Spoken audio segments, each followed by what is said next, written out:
Invincible, one of the greatest animated TV shows of all time. Even though Invincible had only around 200 animators and a really small budget, they were able to create a masterpiece that is now an Emmy nominee. And after watching season 3 of Invincible, I thought to myself, how would Invincible look like but in 3D? So here I am trying to recreate Invincible in 3D animation.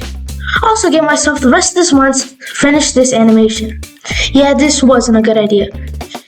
And if you're wondering what scene I'm going to recreate, it's a scene where Mark meets Alan the alien. Take a look. Well, sucks to be you then. Ah, my eye! Really? You tried this already?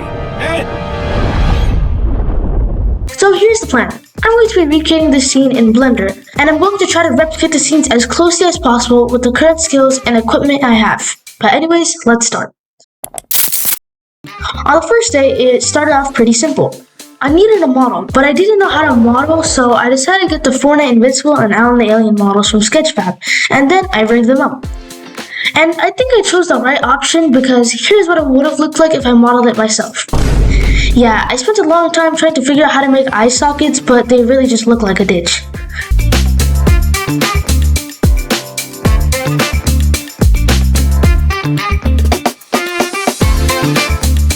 And also, if you're wondering what this is, it's basically a reference for my animation. You see, I imported the scene I was recreating on a plane as a reference to help me know what poses to animate. And because I'm trying to recreate the scene shot for shot, it comes really helpful. On day 2, I finished the part where Invincible smacked Alan's eye with his head.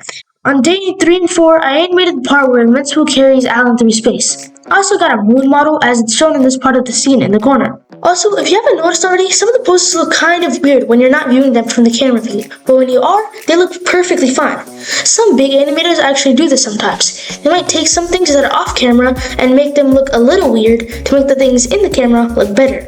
Like in this scene, where Woody is able to tower over Buzz. Off camera, you see this, but you end up with this. Start of day 5, I was previewing my animation and felt like it was missing something, because it was. I mean, just look at the characters' faces. They had no expressions at all.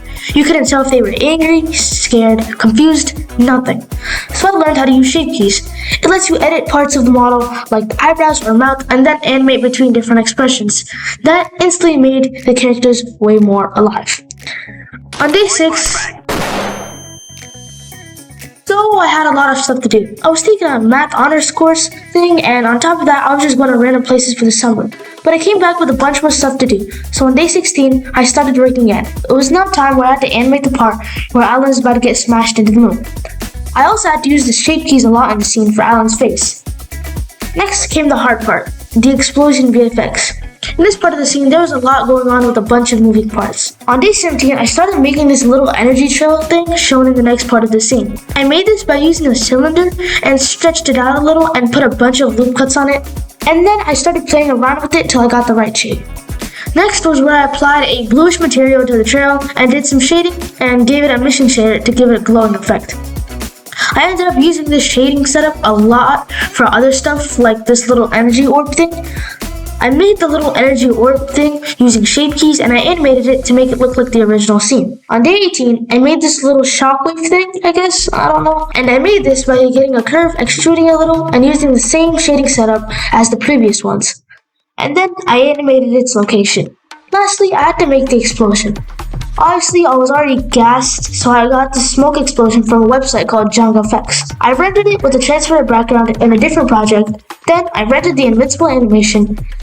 And in editing, I overlaid the explosion on top of the animation and I synced up the audio with the original scene. Judge me if you want, I don't care. But anyways, after all that work, I was finally able to get this final result. Well, sucks to be you then. Ah, my eye! Really? You tried this already?